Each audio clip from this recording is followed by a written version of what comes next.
یہ بہن نے فرمایا کہ ہم نے سنا ہے کہ سلام جب پھیریں تو اتنا چہرہ پھیریں کہ پیچھے والے کو ہمارا چہرہ نظر آ جائے. اگر فرض کر لیں کوئی بیٹھا ہو تو اتنا زیادہ چہرہ پھیریں. کیا یہ صحیح ہے؟ دیکھیں اس کی حاجت نہیں ہے، بس اتنا سلام جو پھیرنا ہے نا، اپنے سیدھے کندھے کو آپ دیکھیں گی اور الٹے کندھے کو دیکھیں، بس اتنا، جتنا آپ چہرہ مڑ کے آپ دیکھ سکتے ہیں. اور نیت اس کے اندر کرنی ہوتی ہے سیدھی جانب. اگر کوئی بیٹھے ہیں مسلمان جیسے صفوں کے اندر ہوتے ہیں، ان کو سلام یہ نہیں ہو تو ادھر کے جنات اور فرشتوں کو سلام کی نیت کریں، ادھر کے جنات اور فرشتوں کو سلام کی نیت کریں. پورا چہرہ گھمانا کوئی لازم نہیں ہوتا ہے. اور میرا دوسرا سوال یہ ہے کہ یہ ڈرامے وغیرہ ہم جو دیکھتے ہیں، اگر کوئی بہت اچھے ڈرامے ہوں، موضوعاتی ڈرامے ہوں، لیکن اس میں بھی میوزک وغیرہ تو ہوتا ہے، تو اس میں گناہ کا کیا ہے، مطلب کس طرح دیکھیں؟ تو ٹھیک ہے، اور کوئی سوال؟ بہت شکریہ. جی ہاں، بہن نے یہ ڈرامے کے بارے میں کہا کہ اچھے اصلاحی ڈرامے، تو اصلاحی ڈرامے خواتین کے لیے حکم ہے، مرد کا تو پھر علیحدہ ہے، لیکن خواتین اصلاحی ڈرامے دیکھ سکتی ہیں بالکل. لیکن بعض ڈرامے ایسے ہوتے ہیں کہ وہ بچیوں کے اندر غلط قسم کی تحریک پیدا کر دیتے ہیں. اس میں ضرور اجتناب کرنا ہوگا، کیونکہ ایک لمحہ ہی ہوتا ہے بس انسان کے قلب اور ذہن کے پلٹنے کا، اس کا بہت خیال رکھا جائے. باقی اگر مقصود اصل میں اصلاحی ڈرامہ ہے اور ضمناً پیچھے میوزک چل رہا ہے، تو وہ چونکہ ہمارا مطمع نظر نہیں ہوتا، اس کو کہتے ہیں تابع ہے، تو اس لیے اس کا اصل کا حکم نہیں ہوتا. اس کو یوں سمجھ لیجئے کہ اگر میں اس طرف دیکھ رہا ہوں اور یہاں کوئی خاتون کھڑی ہیں تو میرے نظر کے دائرے میں یہ بھی آ ہی جائیں گی، لیکن کیا یہ نظر کے دائرے میں آنے سے میں گناہ گار ہوں گا؟ نہیں، کیونکہ میں تو ادھر دیکھ رہا ہوں، فوکس نہیں، آپ کا فوکس وہاں نہیں ہے. تو اس کی گنجائش ایسے نکل سکتی ہے کہ ضمناً میوزک چل رہا ہو. خبروں میں بھی ہوتا ہے، دیکھیں کس چیز میں میوزک نہیں ہے، ہر چیز میں میوزک آ گیا ہے. جہاز میں بیٹھیں گے اس میں میوزک چل رہا ہوگا، تو کہاں سے بچے گا آدمی؟ تو وہ ہمارا اگر مطمع نظر نہیں ہے تو اس میں تو گناہ گار نہیں ہوں گے. لیکن ڈرامے بہرحال بہت سوچ سمجھ کے خواتین کو دیکھنے چاہیے. اور کالر ہیں، السلام علیکم. جی السلام علیکم. جی وعلیکم السلام. فرمائیے. جی بھائی، مجھے یہ پوچھنا تھا کہ یہ جو پروگرام میں بیچ میں جو ایڈس وغیرہ آتے ہیں جس میں لڑکیاں آتی ہیں اس طرح، تو یہ تو سبھی پروگرام دیکھ رہے تھے، یہ اس میں ہم گناہ میں آئیں گے یا کیا ہے؟ اس کا آپ بتائیے گا پلیز. ٹھیک ہے، شامل کرتے ہیں. جی مصعب.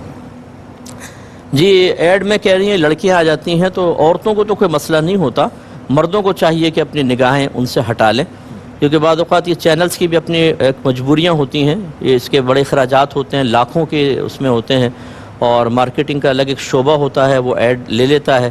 تو بعض اوقات مینجمنٹ جو اوپر مینجمنٹ ہے وہ اس شعبے کو ٹچ نہیں کرتی ہے، اس شعبے کا اپنا ایک کام ہوتا ہے. اس کو لائک کوئی بھی نہیں کرے گا، ہم بھی نہیں کرتے، آپ بھی نہیں کرتے، لیکن یہ بعض اوقات یہ ہم لوگوں کی تو قدرت و اختیار میں نہیں ہوتی. تو بہرحال اگر اس قسم کے کوئی ایڈ آ جائیں تو آپ فوراً اپنی نگاہ ہٹا لیں، اس کو نہ دیکھیں. اور بچیوں کے لیے تو مسئلہ نہیں، عورتیں تو عورتوں کو دیکھ سکتی ہیں. اور ایک بہن نے کویسچن کیا کہ جب یہ ہم نے عقیدہ سمجھ لیا کہ اللہ تبارک و تعالیٰ اثر قبول کرنے سے پاک و صاف ہے، تو پھر یہ کیوں کہا جاتا ہے کہ رو رو کر دعا کریں؟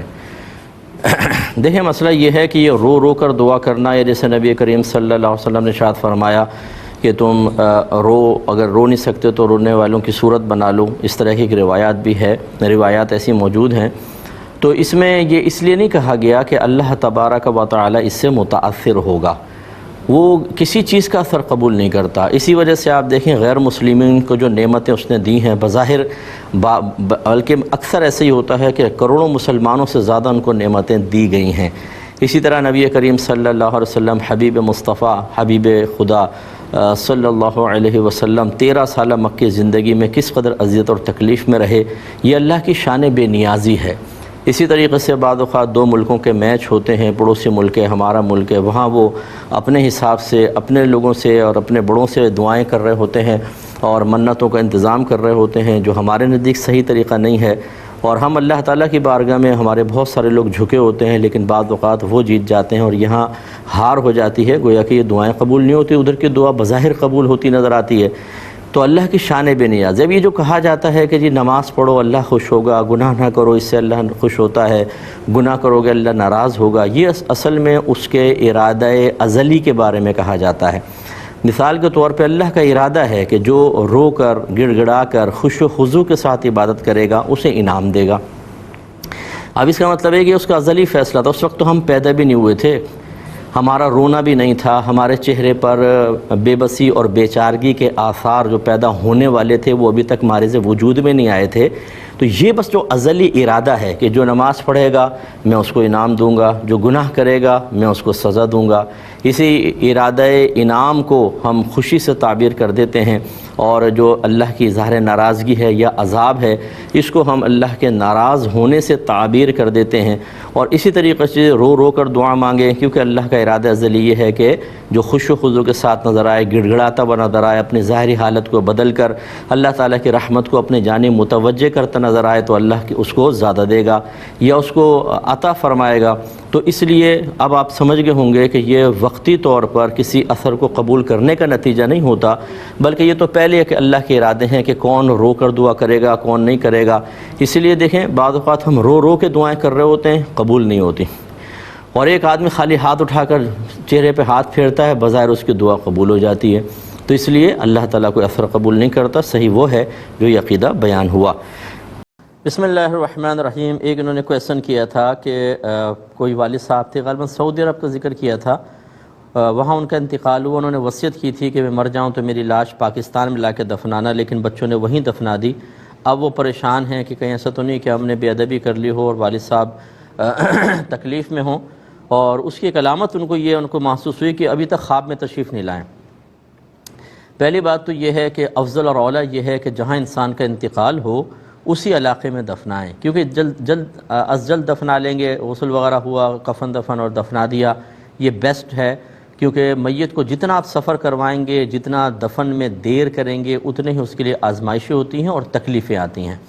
جب آپ یہاں لے کر آتے ہیں تو ایسے تو نہیں لاش کو بھیج دیں گے، اندر سے اس کا پوسٹ مارٹم کیا جاتا ہے، ہر اس چیز کو باہر نکال دیتے ہیں کہ جس کے سڑنے سے فوراً بدن جو ہے وہ سڑ جائے گا، گل جائے گا، تو اندر آنتیں وغیرہ سب سے پہلے نکالی جاتی ہیں، تو پوسٹ مارٹم لازم ہوا۔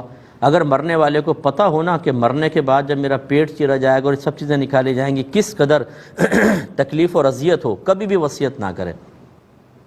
اور یہ عجیب بات سمجھ میں نہیں آتی کہ پوری زندگی آپ پاکستان سے باہر گزار دیتے ہیں لیکن مرنے کے لیے پاکستان بہت اچھا لگتا ہے۔ یہ کیوں اچھا لگتا ہے؟ پھر آپ وہیں پہ دفن ہو جائیں، کوئی مسئلہ نہیں ہے، اور شرعی طریقہ بھی یہی ہے۔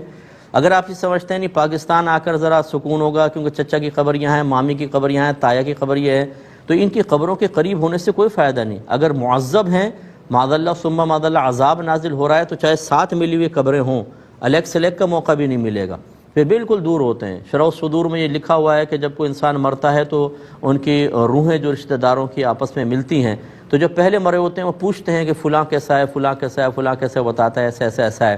ایک کے بارے میں پوچھتے ہیں کہ فلاں کیسا ہے، وہ کہتا ہے وہ تو مجھ سے پہلے مر گیا، کہ یہاں نہیں پہنچا، وہ کہتے ہیں یہاں نہیں پہنچا، وہ کہتا ہے اچھا اس کا مطلب اس کو عذاب ہو رہا ہے۔ تو یہ تو مطلب یہ کہ یہ سوچنا کہ شاید وہاں جا کر ایسا ہوگا اور راحت مل جائے گی، ایسا نہیں ہے۔ کہیں پر بھی آپ ہوں آپ کی روحیں مل سکتی ہیں، اور کہیں سے بھی دعا کی جائے، ہزاروں میل دور ہوں دعائیں پہنچتی ہیں، اس کا فائدہ ہوتا ہے، برکت ہوتی ہے۔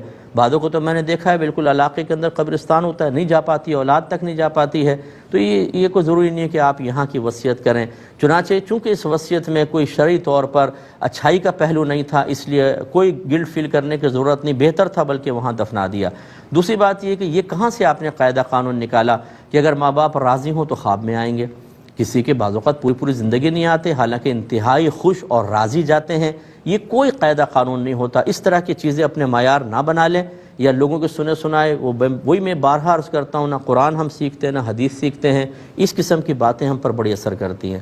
کوئی محلے کی خاتون آ جائیں گی، بولیں گی کیا تمہارے والد صاحب آئے خواب میں؟